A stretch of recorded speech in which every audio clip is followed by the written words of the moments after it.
Hello, I'm Cassandra Winterhorn, and I exist on a plane of perpetual flummoxation.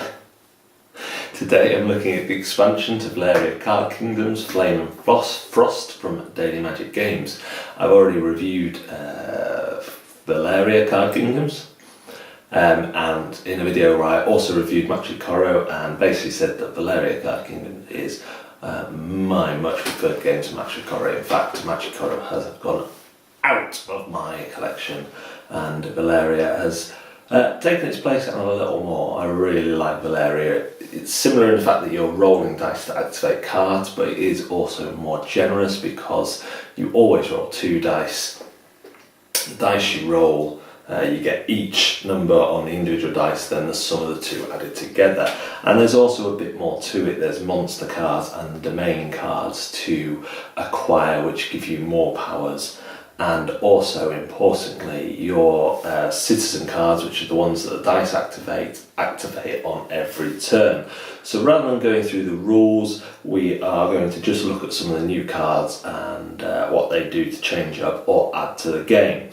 Valeria Flames and Frost is an expansion, not quite a standalone expansion. It doesn't come with the dice and all the resources to start that, but there's not as much variety here in terms of the base set. In the base set, I think you get 2 of each number citizen, and here you get 1. But you also get some extras, so it adds a lot more variety. And if you imagine now, if you have these citizens that are base set, you've got 3 of each number, so you're going to have a heck of a lot of variety in your games with citizens to choose from and how they influence the game. Also, there's been other expansions out before which I haven't played, so some of the stuff like exhaustion cards or event cards are not new to this expansion, but are new to me. So if you're in the same position as me, they'll be new to you too. So let's take a look at some of the cards we get. First thing is we get these new exhaustion cards or event cards, or new to players who haven't got an expansion before. And basically, in Valeria, you take as many exhaustion cards as there are players times 2, and this is one of your end game conditions. Now you will add half of them will be these event cards and half will be standard exhaustion cards. You'll shuffle those together, and when a pile from the main kind of selection area depletes, you will put on one of these, flip over and check if it's an event card. If it is, this affects all players, and usually they're quite negative in my experience. So this one makes all players flip one of their character cards, so they can no longer use it. Active player loses 3, everyone else loses 1. So here's a more positive one. All players may immediately trash a helmeted character, which I believe are the fighters, to gain 3 victory points. The active player may immediately spend 3 magic to get an additional action. Seems my shuffling let me down. All players may immediately trade 5 of the same resource. This is one of the new symbols in the game, and it's a wild symbol, but you must use 5 of the same to get 3 victory points. And then another negative one that I have seen before, because I've seen all the negative ones, it would seem. There are some more dukes in the game. So dukes are end scoring bonuses. Basically you're kept hidden. You get a choice of 2 at the start, and they're kept hidden until the end of the game. So this will dictate kind of what you're aiming for. So this duke would get 2 victory points per monster defeated, 1 victory point per domain, and then 1 for 4 resources left over. This guy would get 1 per monster, 5 per, that might be the boss symbol or the lower boss. No, it's the boss symbol. So if you defeat the monster at the bottom of the pile, you get 5, and then 1 per 2. So he's much more valuable on the resources front, but harder to get those big bonuses with. And then there's some more domains, a good healthy wedge. You can actually, with this set up just a Flames and Frost. I keep calling it Fire and Ice, so if I do that, you know why. Flames and Frost board, so you can have every single card from here, or almost every single card in, but just using cards from this expansion. So we see the new symbols again. At the start of your action phase, you may spend 1 coin to gain 2 of any. At the end of your action phase, you may steal 1. That's a new symbol to me as well. It's 1 strength from any player of your choice. When recruiting, you may now pay with attack, and so on. So then we have another new card. These are called agents, and these go across the top of the monsters, and they go as a deck, and there's 4 are laid out, and basically they're kind of one-off use cards, so you may take the action on them.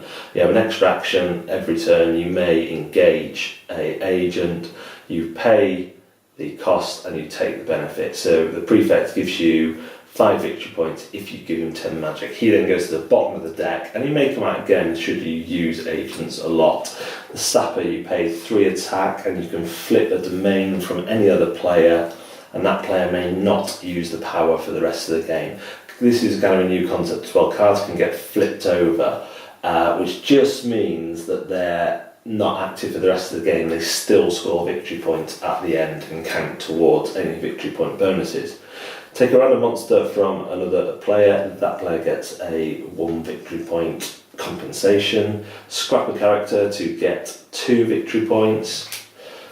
Pay 5 to get 1 victory point plus a card of that type, and so on. So agents are a new kind of more powerful instant action, but one-off, and they can be quite expensive.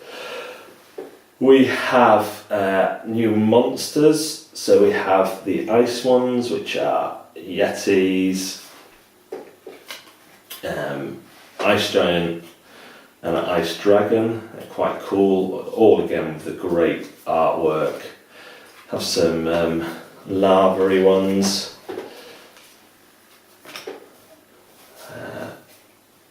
Go fully up to the demon, so there you go. Some deserty ones. And a giant scorpion in there, a sand worm. Some kind of swampy ones. These are all with new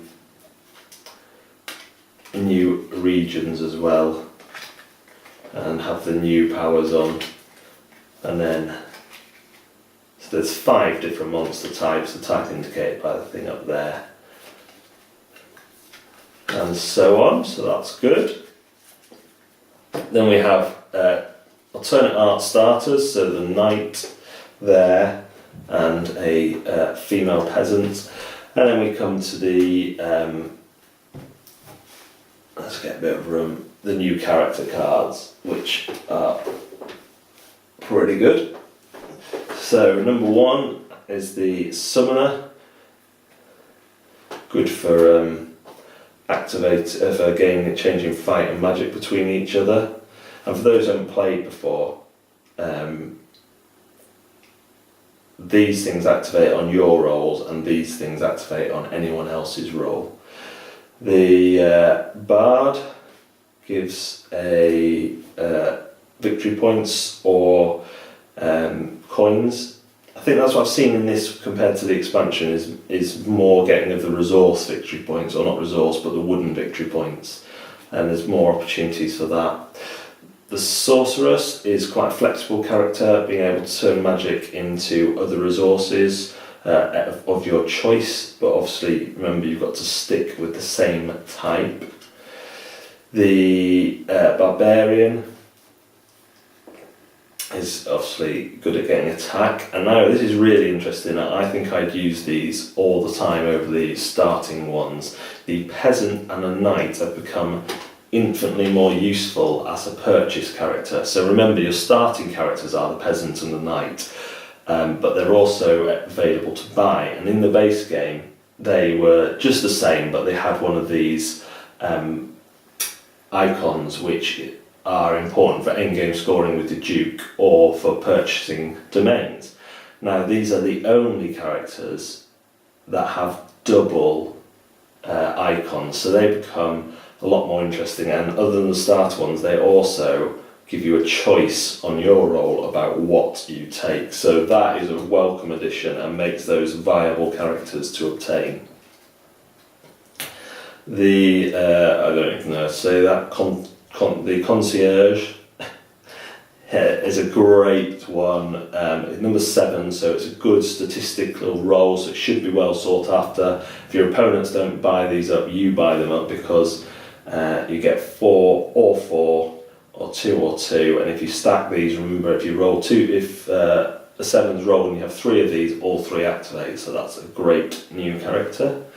This is pretty handy if you're getting your attack power up for the new monsters. And then lastly we have the Baker and the Templar, and again the Baker is quite handy, rare to come up, but if you stack them and you get that roll, then it's going to do you good. Sorry for knocking the camera. Then we have the new player aids, enough for every player, with the new icons on, including the wild resource, the scrapping, and the new player icons. They're all explained everywhere. So that is the new cards in Valeria Card Kingdoms Flame and Frost. What do I think of Flames and Frost? I really like it. I think it is a no-brainer for me. This will be added into my base game.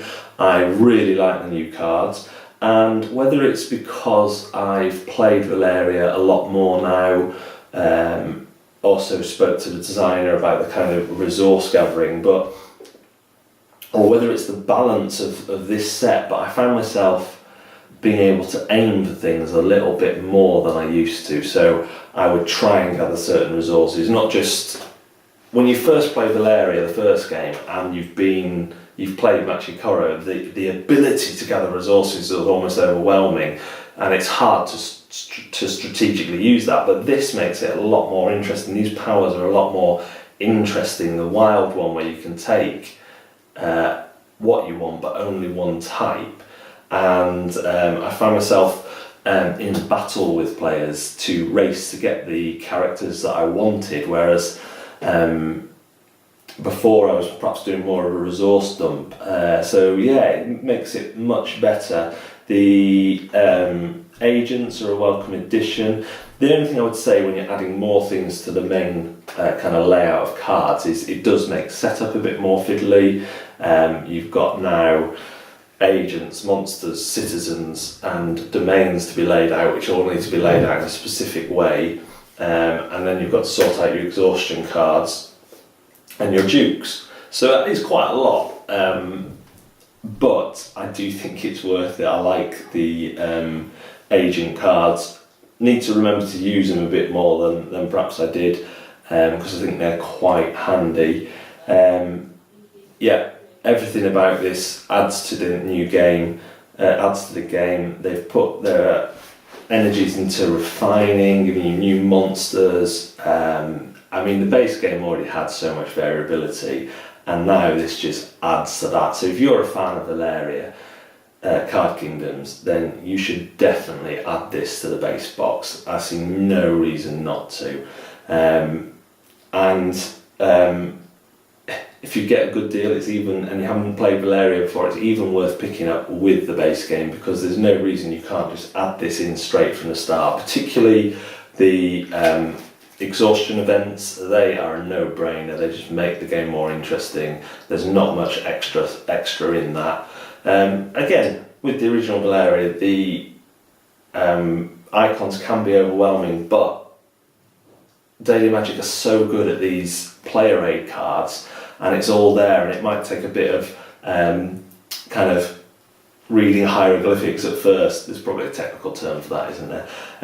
But it is all here, and so it doesn't take that long to work out, and once you've worked it out, you're good to go. As you saw in the kind of example of the cards, I can read them all now fairly quickly. Every now and again I forget one because I'm old, but yeah, so I've been really impressed with this. I think it adds balance. yeah, the intimidation factor is still there because of the icons, but the extra rules are really short, really easy to add to the original rules. You can play with or without agents, you don't even have to throw them in, and there's still value in this set because of the new character cards, the new monsters, and the new domains, the new dukes, and the new events. So it's, in some ways it's more the same, but it's more than that. So yeah, the rules make sense, easy to add in. I had a heck of a lot of fun with this, and some of my favourite cards appear in this, and mixing them in with the base set is easy, and again just gives you those more options. So it's a strong recommendation for me. As a big fan of Valeria Card Kingdoms, I do not see any reason why you wouldn't pick this one up as well. Thanks very much for watching Board Deck and Dice. We'll see you next time.